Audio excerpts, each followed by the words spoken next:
আজকের বিষয় যুক্তরাষ্ট্রের এরিয়া 51। কি হচ্ছে এখানে? এরিয়া 51 নামটি অনেকেই শুনেছেন। যুক্তরাষ্ট্রের বিমান বাহিনীর অত্যন্ত গোপনীয় এই ফ্যাসিলিটির অবস্থান নেভাডা অঙ্গরাজ্যের দক্ষিণাঞ্চলে।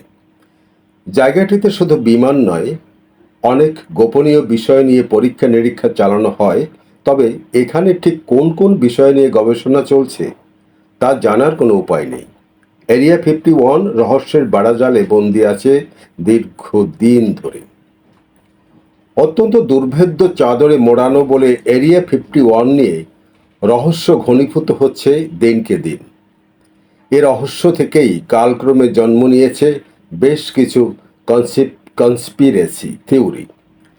বলা হয় এলিয়েন নিয়েও গবেষণা করা হয় এখানে। মার্কিনীদের চাঁদে যাওয়া নিয়ে সন্দেহ সংশয়ের কথা শোনা যায়। চাঁদের যাওয়ার নাটক নাকি এই এরিয়া 51-এ সংঘটিত হয়েছে। 1889 সালের কথা। বব লাজার নামে একজন দাবি করে বসেন যে তিনি কিছুদিনের জন্য এরিয়া 51-এ একটি অংশে কাজ করেছিলেন, যার নাম S4। সেই জায়গাটি এতটাই গোপনীয় যে ওই প্রজেক্টে তিনি এবং তার অন্যান্য সহকর্মীদের যে বাসে করে নেওয়া হয়েছিল তার জানালাগুলো বন্ধ ছিল, যাতে করে তারা যাতায়াতের রাস্তা মনে রাখতে না পারেন। S4 এর বিমান ছাউনিতে বব লাজার এমন সব ফ্লাইং সসার দেখতে পেয়েছিলেন যেগুলো কোনোভাবেই পৃথিবীতে তৈরি হতে পারে বলে তিনি মনে করেন না। সেগুলোর শক্তি সরবরাহ করা হয়েছিল অ্যান্টিম্যাটার রিয়্যাক্টর মাধ্যমে। জ্বালানি হিসেবে ব্যবহৃত হচ্ছিল লালচে কমলা বর্ণের একটি পদার্থ, যার নাম এলিমেন্ট 115। সসারটি এতটাই শক্তিশালী গ্রাভিটি ওয়েভ তৈরি করছিল যে সেটার উদ্দেশ্যে কোনো গল্ফ বল ছুঁড়ে মারলে সেটাও ফিরে আসছিল। বব লাজারের মতে সামরিক খাতে ব্যবহারের উদ্দেশ্যে যুক্তরাষ্ট্রের সরকার রিভার্স ইঞ্জিনিয়ারিংয়ের মাধ্যমে তৈরি করেছিল ইউএফও, আনআইডেন্টিফাইড ফ্লাইং অবজেক্ট।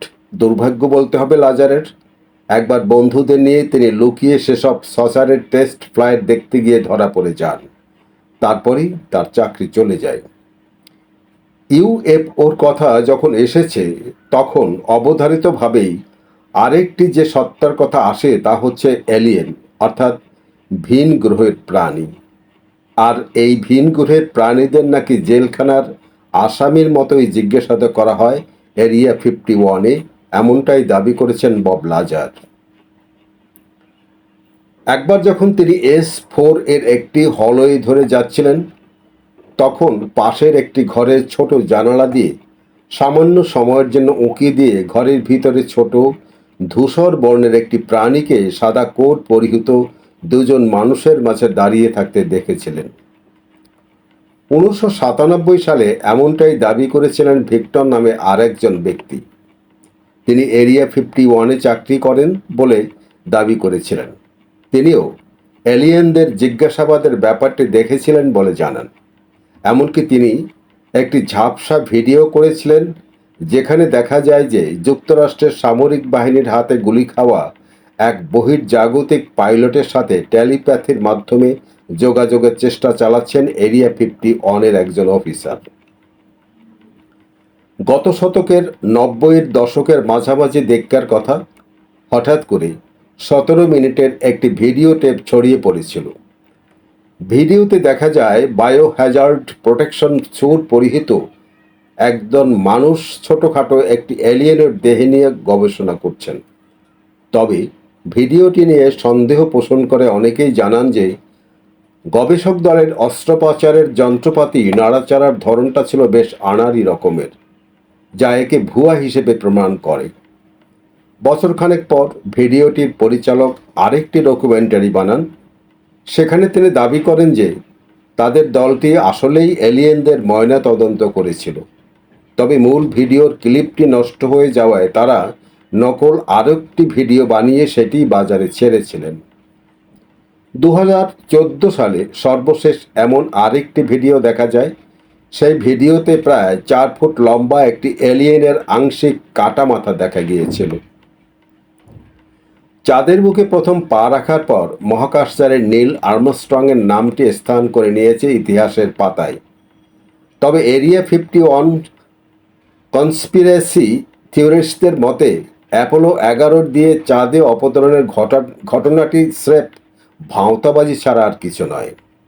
এ ধারণাটি প্রবক্তা কনস্পিরেসি লেখক মেল গ্যাসিং তার মতে 60-এর দশকের শেষের দিকে নাসার বিজ্ঞানীরা বুঝতে পারেন যে তীব্র তেজস্ক্রিয়তার জন্য চাঁদের বুকে অবতরণ করা কোনো মানুষ আর বেঁচে ফিরতে পারবেন না। কিন্তু এতদিন ধরে চালানো এই প্রোগ্রামও বাতিল করা সম্ভব ছিল না। তাই তারা আশ্রয় নেন ইতিহাসের অন্যতম সেরা জালিয়াতির। এজন্য অ্যাপোলো 11 জনগণের দৃষ্টিসীমার বাইরে চলে যাওয়ার পরই গোপনে একটি মিলিটারি এয়ারক্রাফটে করে ক্রুদের নিয়ে যাওয়া হয়েছিল পূর্ব প্রস্তুতকৃত একটি মুভি স্টেজে। এর কিছুদিন পরে সেখানে স্থাপন করা সব ক্যামেরার সামনে অভিনয় করেন নীল আর্মস্ট্রং এবং বাজ অলড্রিন। এরপর সেই ভিডিওই বিশ্বজুড়ে প্রচারের ব্যবস্থা করা হয় নাসার পক্ষ থেকে। এরিয়া 51-এ যে আসলে কি আছে সেই সম্পর্কে জনগণের ধারণা বেশ কম। এই কম ধারণা থেকেই পরবর্তীতে জন্ম নিয়েছে নানা কল্পনার শাখা প্রশাখা। এই যেমন মাটির তলার বাংকারটির কথা বলা যায়। কোনো কোনো কনস্পিরেসি থিওরিস্টদের মতে এরিয়া 51-এ মাটির নিচে বিশাল বাংকার গড়ে তুলেছে যুক্তরাষ্ট্র সরকার, আর সেখানেও রয়েছে প্রযুক্তির অত্যাধুনিক বিমানের আনাগোনা। সেই বিমানগুলোকে সেখানে লুকিয়ে রাখা হয় যাতে করে স্যাটেলাইটের মাধ্যমেও সেগুলোর কোনো হদিস কেউ না পায়। কারো মতে সেই বাংকারগুলো 40 তলা ভবনের সমান উঁচু। আবারও বব লাজারের শরণাপন্ন হওয়া লাগে বাংকারের কথায়। তার মতে এলিয়েনদের সেই স্পেসক্রাফটগুলো লুকিয়ে রাখা হয় পাহাড়ের নিচে। সেই বাংকারের প্রবেশ পথে রয়েছে বিশাল বড় দরজা, যার ডিজাইন আশেপাশের মাটির মতোই করা, ফলে দূর থেকে দেখে একে পাহাড়ের অংশই ভাববে যে কেউ। এখন যে কনস্পিরেসি থিওরির কথা বলবো সেটা শুনলে আশ্চর্য হবার পাশাপাশি বেশ মজাও লাগার কথা। কারো কারো মতে এরিয়া 51-এ আসলে একসাথে কাজ করছে আমেরিকান সরকার এবং ভিন গ্রহের প্রাণীরা। তাদের ধারণা অনুযায়ী সেখানে দুই পক্ষের বিলুপ্ত প্রচেষ্টায় মানুষ ও এলিয়েনের এমন সংকর প্রজাতি বানাতে কাজ চলছে যাদের দেখলে মনে হবে তারা মানুষ, কিন্তু শারীরিক ও মানসিকভাবে তারা হবে সেই এলিয়েনদের মতোই। তারাই নাকি ভবিষ্যতে পৃথিবী নেতৃত্ব দেবে। অনেকে আবার কল্পনার ডানাকে আরও অনেক দূর প্রসারিত করে বলে যে এখানে যে সংকর প্রজাতির জন্ম দেওয়া হচ্ছে তারা আসলে এলিয়েন নিয়ন্ত্রিত। ভবিষ্যতে যদি কোনো কারণে অঙ্গ প্রতিস্থাপনের দরকার পড়ে তাহলে এলিয়েনরা গবেষণাগারে জন্মানো এসব সংকর প্রাণীর অঙ্গই ব্যবহার করবে। মাঝে মাঝে আমাদের ইচ্ছে করে অতীতে ফিরে গিয়ে নিজের ছোটবেলার সেই সত্তাটাকে একবার দেখে আসতে, কৈশোরের রঙিন সময়গুলোতে ফিরে যেতে, কিংবা জীবনে নেওয়া ভুল সিদ্ধান্তগুলো অতীতে গিয়ে কোনোভাবে পাল্টে দিতে। এছাড়াও অতীতের বিখ্যাত ব্যক্তিবর্গের সাথে সামনাসামনি দেখা করতে কিংবা অতীতের বিখ্যাত কোনো ঘটনার প্রত্যক্ষদর্শী হতেও ইচ্ছা করে কারো কারো। শুধু অতীতের কথাই বা বলছি কেন, বর্তমানে খুব দুশ্চিন্তায় থাকা মানুষগুলো মাঝে মাঝেই জানতে চায় তাদের ভবিষ্যতে কি আছে। এ সবই সম্ভব হতো যদি সময় পরিভ্রমণ নামক বিষয়টি সম্ভব হতো। এবার আসা যাক টেলিপোর্টেশনের কথায়। সায়েন্স ফিকশন ও গল্প ও সিনেমার পাগলেরা এই বিষয়টির সাথে পরিচিত অনেক আগে থেকেই। মুহূর্তের মধ্যেই এক জায়গা থেকে আর এক জায়গায় চলে যেতে পারার বিষয়টিকেই সাধারণত বলা হয় টেলিপোর্টেশন। এর মাধ্যমে পদার্থ ও শক্তি উভয়েরই স্থানান্তর সম্ভব বলে মনে করা হয়। মানব কল্পনার এই বিষয় দুটি নিয়ে এরিয়া 51-এ কাজ চলছে বলে মনে করেন অনেকে। এতটুকু পড়ার পর যে কারোই মনে প্রশ্ন জাগবে যে এত কনস্পিরেসি থিওরি যে জায়গাটিতে ঘিরে সেখানে আসলে হচ্ছেটা কি, আর এত রহস্য জন্মলই বা কীভাবে? এমন প্রশ্ন আসাটা খুবই স্বাভাবিক। এখন তাহলে এ দুটো প্রশ্নের উত্তর খোঁজা যাক। এজন্য আমাদের চলে যেতে হবে দ্বিতীয় বিশ্বযুদ্ধের পরবর্তী সময়টায়। তখনকার সোভিয়েত ইউনিয়নের মতিগতি, তারা কী নিয়ে গবেষণা করছে, তারা কোনো আকস্মিক হামলা করে বসে কিনা ইত্যাদি নানাবিধ বিষয় নিয়ে বেশ উত্তপ্ত ছিল যুক্তরাষ্ট্রের রাজনীতিবিদদের মস্তিষ্ক। 50-এর দশকের শুরুর দিকে সোভিয়েত ইউনিয়নের বিভিন্ন বিষয় তথ্য সংগ্রহের জন্য অপেক্ষাকৃত নিচু দিয়ে উড়ে যাওয়া বিমান পাঠায় যুক্তরাষ্ট্র। তবে সোভিয়েত বাহিনীর হাতে সেগুলো ভূপাতিত হওয়ার আশঙ্কা ছিল। অবশেষে 1954 সালে যুক্তরাষ্ট্রের তৎকালীন প্রেসিডেন্ট এক গোপন প্রজেক্টের অনুমোদন দেন। সেই প্রজেক্টের লক্ষ্য ছিল এমন এয়ারক্রাফট বানানো যেগুলো অনেক উচ্চতা থেকেও শত্রুপক্ষের বিভিন্ন বিষয়ে নজরদারি করতে পারবে। এই প্রোগ্রামের ফসল হিসেবেই পরবর্তীতে তারা তৈরি করেছিল U-2 স্পাই প্লেন। এগুলো চালানোর প্রশিক্ষণ ও পরীক্ষা নিরীক্ষা চালানোর দরকার ছিল লোকালয় থেকে দূরবর্তী গোপন কোনো জায়গায়। শেষ পর্যন্ত নেভাডা মরুভূমির দক্ষিণে গ্রুম লেকের কাছাকাছি এলাকার সন্ধান মেলে পছন্দনীয় সেই জায়গার। এই জায়গাটি আজ সকলের কাছে এরিয়া 51 নামে পরিচিত। 1955 সালের জুলাই থেকে U-2 স্পাই প্লেনের টেস্ট ফ্লাইট শুরু হয়। মজার ব্যাপার হলো এর অল্প কিছুদিনের মাঝেই যুক্তরাষ্ট্রের বিভিন্ন জায়গা থেকে UFO দেখার দাবি করতে শুরু করে লোকজন। এর পেছনের কারণটা অবশ্য বেশ মজার। UFO দেখতে পাওয়ার দাবি করা মানুষগুলোর অধিকাংশই ছিল কমার্শিয়াল এয়ারলাইনের পাইলট। তৎকালে এয়ারপ্লেনগুলো সাধারণত 10,000 থেকে 20,000 ফুট উচ্চতা দিয়ে উঠত। মিলিটারি এরোপ্লেনগুলো উঠত আরও উঁচু দিয়ে, প্রায় 40,000 ফুট।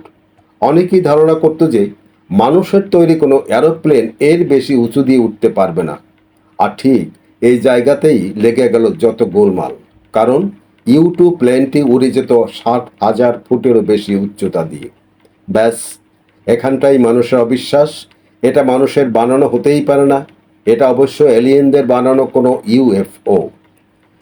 বিমান বাহিনীর ঊর্ধ্বতন কর্মকর্তারা অবশ্য জানতেন যে UFO দাবি করা জিনিসগুলো আসলে তাদের গোপনে প্রজেক্টের U-2 স্পাই প্লেন, কিন্তু এ সত্যটি জনসমক্ষে বলার বারণ ছিল তাদের জন্য, কারণ এটি ছিল একটি টপ সিক্রেট প্রজেক্ট। ফলে লোকমুখে ছড়াতেই থাকে UFO দেখতে পাওয়ার সেসব ভিত্তিহীন দাবি। 50-এর দশকের শেষের দিকে U-2 এর অপারেশন স্থগিত করা হলেও এরিয়া 51-এ চলতে থাকে অন্যান্য আরও স্টেলথ এয়ারক্রাফট নিয়ে গবেষণা। এগুলোর মাঝে ছিল A-12, bird of prairie, F-117A এবং স্ট্যাসিড ব্লু। ফলে গুজবের ডালপাড়ার বিস্তৃতি কখনোই থেমে থাকেনি। এরপরে আসে 1989 সালে বব লাজারের সেই বিস্ফোরক মন্তব্য, যা সেখানে কাজ করা ইঞ্জিনিয়ারদের অনেকেরই ভালোভাবে নেননি। তখন সেখানকার বিজ্ঞানীদের মানসিক অবস্থা বোঝাতে গিয়ে প্রায় 3 দশক ধরে এরিয়া 51 নিয়ে গবেষণা করা অ্যারোস্পেস ইতিহাসবিদ ও লেখক পিটার মার্লিন বলতে বাধ্য হন, "Some are even made because they worked on these things and built these amazing planes. This is Earth technology." Area 51 এখনও বহাল তবিয়তেই চলছে। এখন এর সম্প্রসারণের কাজ হচ্ছে, তবে ভেতরে যে ঠিক কী নিয়ে কাজ চলছে তা নিয়ে বাইরের জগতে বসে অনুমান করা খুবই কঠিন কাজ। আর অনুমান করলেও সেটা সঠিক কিনা তা যাচাইয়ের কোনো উপায় নেই। পিটার মার্লিনের মতে এরিয়া 51-এ বর্তমানে উন্নততর stealth technology, advance weapon, electric warfare এবং UAV আনম্যানড এরিয়াল ভেহিকল নিয়ে কাজ হচ্ছে। ওদিকে U-2 বিষয়ক ইতিহাসবিদ ক্রিস পোককের মতে এখন সেখানে বিশেষ ধরনের এয়ারক্রাফট, রেডিও কমিউনিকেশন, অত্যাধিক কোনো প্রযুক্তি, ডিরেক্টেড এনার্জি উইপন এবং লেজার নিয়ে গবেষণা চলছে। কনস্পিরেসি থিওরিস্টদের মতো আপনিও কি মনে করেন UFO, alien, one world government নিয়ে কাজ চলছে এরিয়া 51-এ? নাকি মার্লিন, পোককের মতো ইতিহাসবিদদের কথাই সঠিক, যা বানচাল করে দেয় অনেকের স্বপ্নের UFO আর এলিয়েনদের? সঠিক উত্তরটা কি আদৌ পাওয়া সম্ভব?